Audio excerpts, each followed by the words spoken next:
Welcome to That's Good Sports. I am Brandon. How the hell is everyone doing? On the lamest April Fool's Day in human history, Perna. The only thing less amusing than an April Fool's Day prank, Von Miller, is learning that April Fools became a thing because France switched from the Julian calendar to the Gregorian calendar in 1582.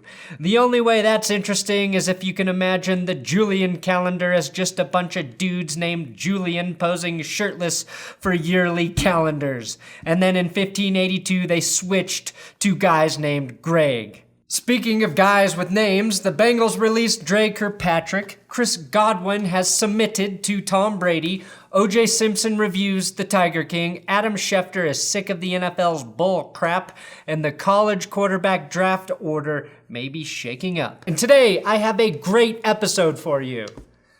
April Fools, it's going to just be a lame Julian type episode. Not a Greg level episode today. That's good sports.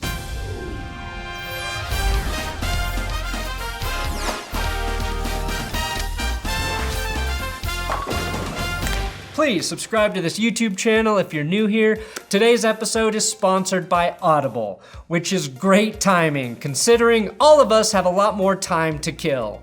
A Time to Kill, one of my favorite John Grisham novels that you can listen to on Audible. I just listened to the Audible original, The Deep, Deep Snow, which was recommended by one of you here. So please, if you have more recommendations for audiobooks, I would love to hear about them. Especially since the public education system failed me and I never read Moby Dick. And I am now listening to Moby Dick because I wanted to hear the word Leviathan used frequently, and I thought, when will I have 20 hours of time to spare ever again? And I just learned if you do not love a book you have downloaded, you can swap it for a different title on Audible. With your Audible membership, you get a credit every month to download a new title and a selection of 2 Audible originals to download. So visit audible.com/that'sgoodsports or just text That's Good Sports to 500-500. Again, audible.com/that'sgoodsports to help you pass the time with thousands of titles to choose from. Now you know what they say, if it bleeds, it leads.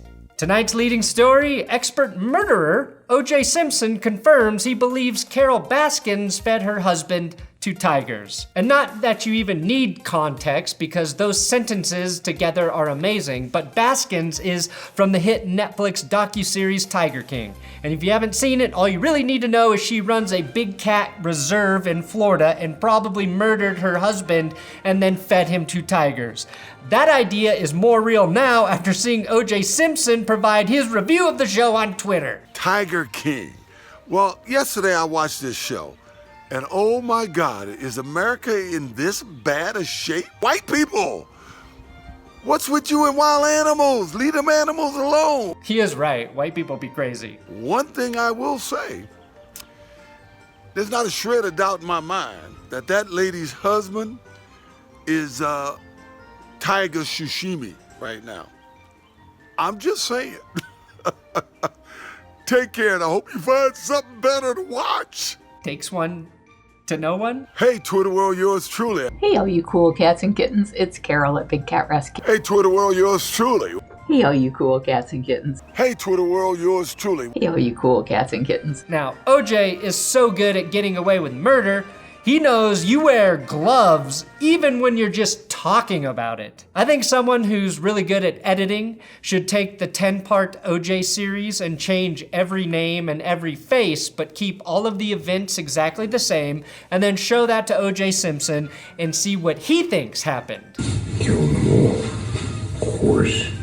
And I know ESPN is looking for new content ideas. The NFL has approved the extra wildcard games. That officially happened this week, even though we all thought it had already occurred. The NFL has a problem, though, in terms of captivating younger viewers. Its average age of viewers during live games is 50. So, what is the NFL doing to get younger fans to pay attention? Well, they're going to simulcast their extra wildcard game on Nickelodeon. I was just looking for the sports channel, Gary. Now, the NFL thinks fucking up a kid's cartoon schedule is going to convince them to start watching football games.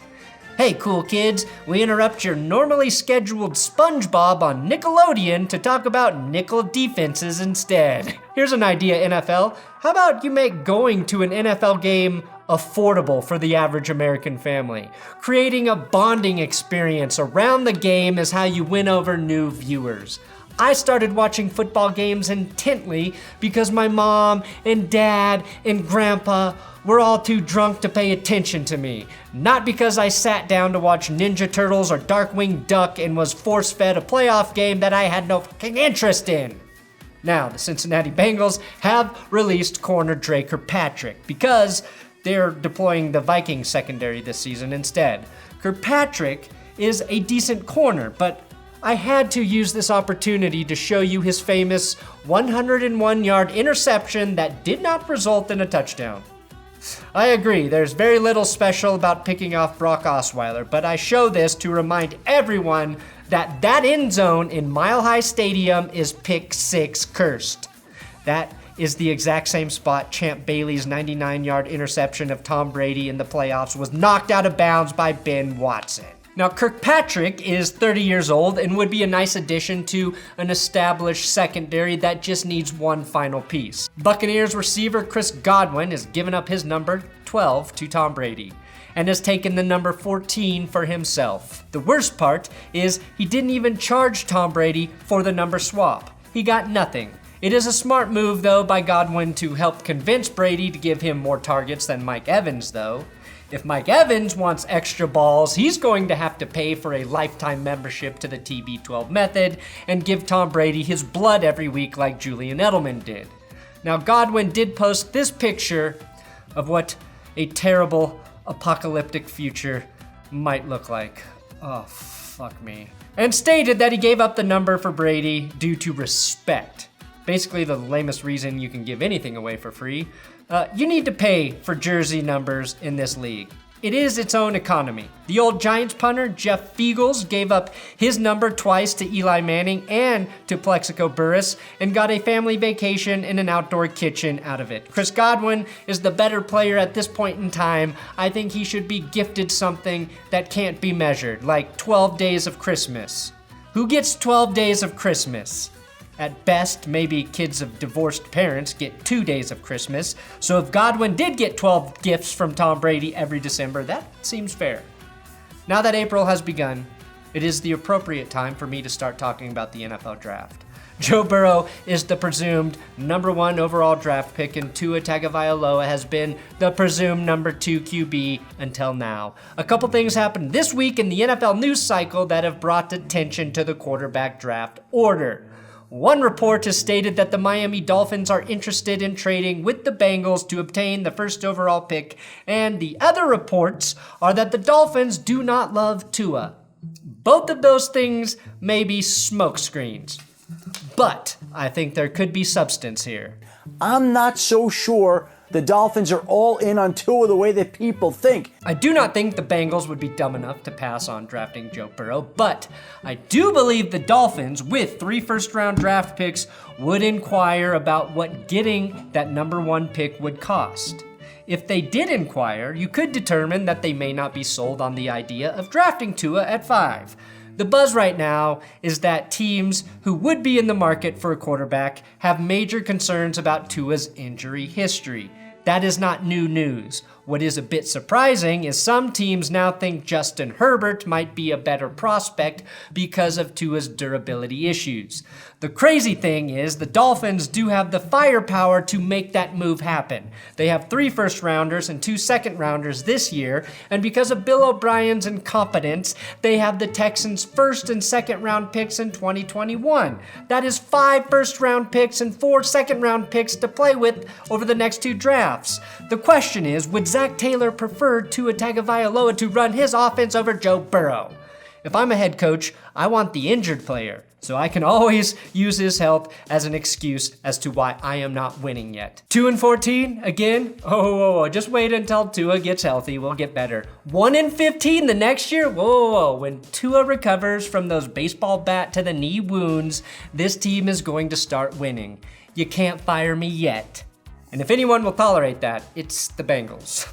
You can look back to the RG3 trade as well to see that this could happen. The Redskin Potatoes moved from 6 to 2 by swapping first round spots with the Rams and then giving the Rams their second round pick that year, which was 2012, their 2013 first rounder and their 2014 first rounder. They gave up 2 first round picks and a second round pick with a swap of first rounders. The Dolphins pick at 5, so they would move up the same amount of spots, and they could give the Bengals an additional first rounder this year. That spot is at 18 to be exact, and they could give the Dolphins a second rounder this year or next year, and a first rounder next year, and Miami would still have 2 first round picks in this draft and a first rounder in the next draft. They could also offer to euthanize any Bengals Cincinnati doesn't want as part of the Joe Exotic Burrow deal. The point is, the Dolphins could easily make that move happen if the Bengals show any interest. Now, the top 5 quarterbacks projected to go in the draft are Joe Burrow, Tua Tagovailoa, Justin Herbert, Jordan Love, and Jacob Eason, Jake Fromm, and Jalen Hurts all in play for that 5th spot somewhere. The Patriots released Cody Kessler today, forcing many to say, when the fuck did they sign Cody Kessler? They too are expected to draft a quarterback, which could make the guy who falls to them the luckiest QB in the draft. Now, the Pats don't have the draft ammo to trade up, but Bill Belichick has something better: blackmail on every GM in the draft. We know the only place Belichick won't use blackmail to get what he wants is at the wide receiver position. So all bets are on the table. I don't know how that saying works. And all of that quarterback draft talk leads me to one angry Adam Schefter. The draft is happening only through the sheer force and determination and lack of foresight from Phil Franklin. I mean, they are determined to put this on while there is carnage in the streets. Schefter is right. It seems odd that the NFL is the only sports league continuing like it's business as usual, and of course threatening its dissenters, as I have talked about. I mean, Wimbledon was canceled today, and tennis players stand like 30 fucking feet away from each other. It was the one sport invented on the philosophy of social distancing.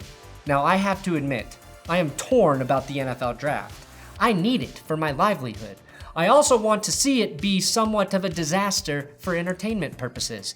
It is very unfair to all of the college players who worked so hard for this opportunity, but I selfishly want to see every technical disaster occur during an all-digital draft. For me, that would provide endless fodder. But I also get what Adam Schefter is saying. New York City is in shambles right now. Every day it's getting worse, and New York has around 2,000 deaths currently from the virus. And when Schefter says lack of foresight, he's talking about what that death toll will look like in 3 weeks. The NFL and ESPN are both headquartered in New York City. So how many of their employees will be directly affected by coronavirus by draft time? How many draft prospects will be affected by this? How difficult will it be for teams to do the draft in this manner? The NFL doesn't have an answer for those questions because nobody does. How can the NFL pretend like it's business as usual until we know for sure if Andrew Cuomo has pierced his nipples? That's what we want to know. And like piercing both of your nipples, I see both sides here. And the safe take is to say we just don't fucking know what the right thing to do is. I have to believe, though, that we will have this thing under control by the fall. I know there's a possibility that we won't. I am prepared for that, but having teams prepare for the season as normal so they can be ready to go in September isn't necessarily a bad thing. The draft is not an exact science, which means the NFL can ignore science, just like the president. The bad teams will fuck this up, the good teams will make the best of it, the great teams will use this to their advantage, and the Patriots will cheat. Plus, every team that does mess up, Bengals, You have the ultimate excuse to deflect blame. How could we focus on drafting correctly while the Cuomo nipple-piercing mystery was weighing so heavily on our hearts? That's what Adam Schefter is trying to say. But seriously, I think what the NFL needs to do is be prepared to move the draft if things continue to get worse, as it looks like they will by the end of April. But also be prepared to go on with the draft if things get better, because we are all doing our part in participating in social distancing and self-isolation and flattening the fucking curve. Thanks for watching another episode of That's Good Sports. Please subscribe here on YouTube. I'm on the tubes of views. Subscribe. Do it, do it, do it. Please, please, please. Thank you, thank you, thank you.